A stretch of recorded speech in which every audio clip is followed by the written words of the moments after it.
Hello, everyone, and welcome to the concession stand here on the KB Radio Network. I am your host, Kevin Reed, and this is the review of the new slasher film, Scream 7, which is, wait for it, the seventh film in this franchise.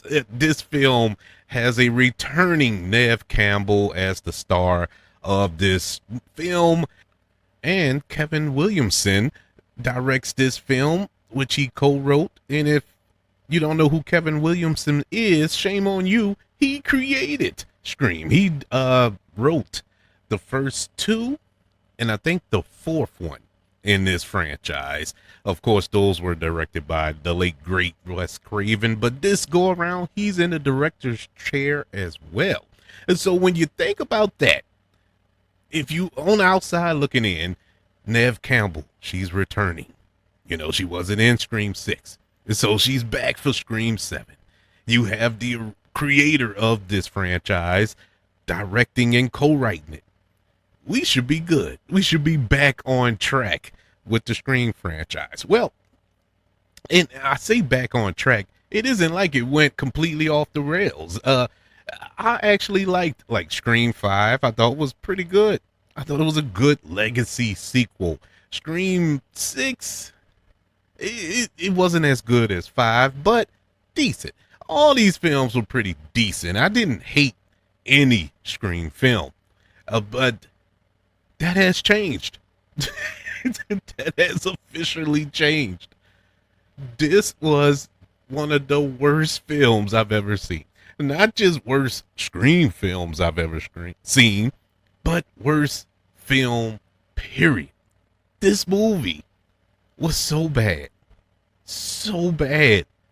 I'm actually embarrassed to have sat there for 2 hours and ingested this this abomination of a movie. I don't understand why they made it. I don't understand how this got greenlit. Now, of course, Melissa Barrera, she's no longer a part of this franchise after some political stance that she took, and the studio fired her and whatnot. And Jenna Ortega, she left the franchise in solidarity, and you know, they decided to go a different way. So I know that this film was going to go in a different direction because those two actresses who were the, I guess you could say, the nucleus of this new trilogy were gone. So, okay, let's rehash some things from the past. Well, I don't have a problem with that, but the issue you might run into is the fact we had that in Scream 5. We already rehashed the past. That was the legacy sequel. You had the return of Neve Campbell and Courteney Cox, David Arquette. All that was fine, you know, and you blended in this new generation. Perfect. I thought it was perfectly done. But this movie, they decide to really just dive into Sidney Prescott, who was played by Neve Campbell. They dove into her character, and look, we done been everywhere we can go with that character. There's no more juice in that orange. There's nothing else to squeeze there. We are 7 movies deep. There is nothing to squeeze, but they tried, boy. Oh my God, did they try. Now we're introduced to her daughter here in this film, and she had nothing to work with. She had absolutely nothing to work with. I don't know. I don't know if they were trying to set up that she was going to carry the torch going forward or what, but she was just there. There was nothing to that character worth cheering for. This movie, look, to be fair, you cheered for nobody. It was nobody worth cheering for in this movie. Listen. I know that AI has kind of taken over the world. Skynet is running wild right now. You see them on social media with all those videos and pictures and whatnot. And it's being used a lot in a lot of filmmaking when it comes to screenwriting and whatnot. I finally believe that AI wrote this screenplay. There's no other explanation. I can't believe that Kevin Williamson wrote this screenplay. It's hard for me to wrap that around my head. For somebody who, wrote the first two and the fourth one. So that's 3 films in this franchise he wrote. I think he wrote the treatment for the 3rd film. So these are characters that he created. These are characters in a world that he shaped and formed. And so I'm confused on this film because it breaks every single rule that was established by him in the first few films. It's like, what?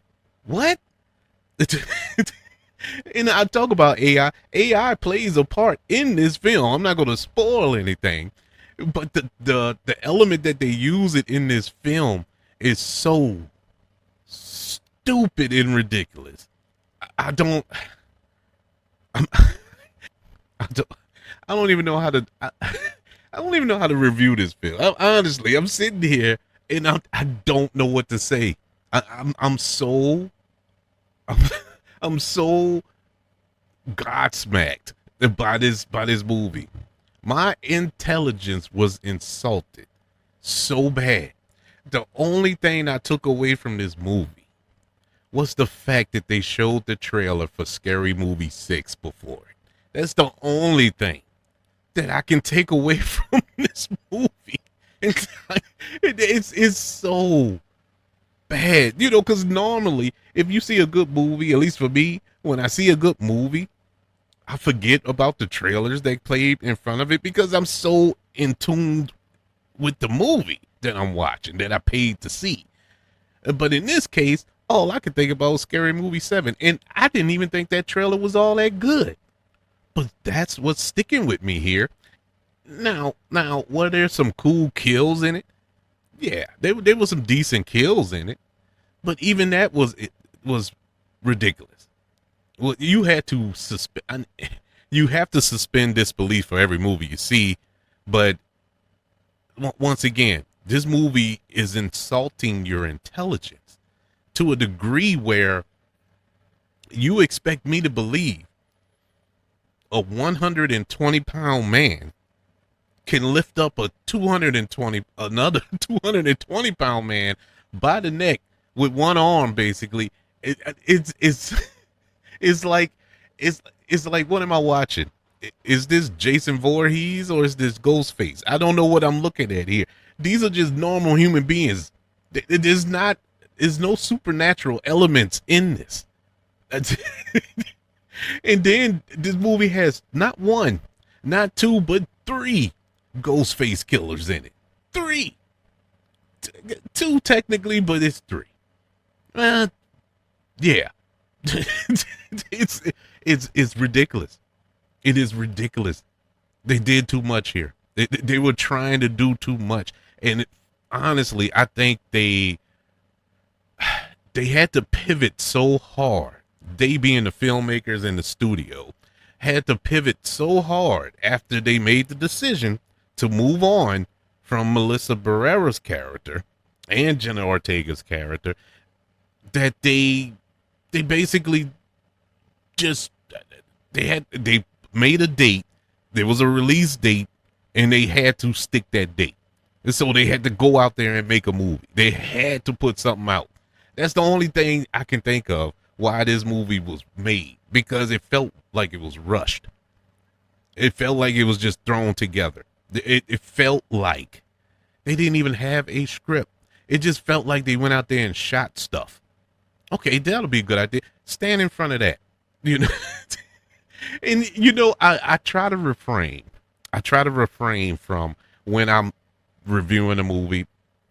I always wanted to be a filmmaker. I always wanted to be a director. To this day, still want to be a director.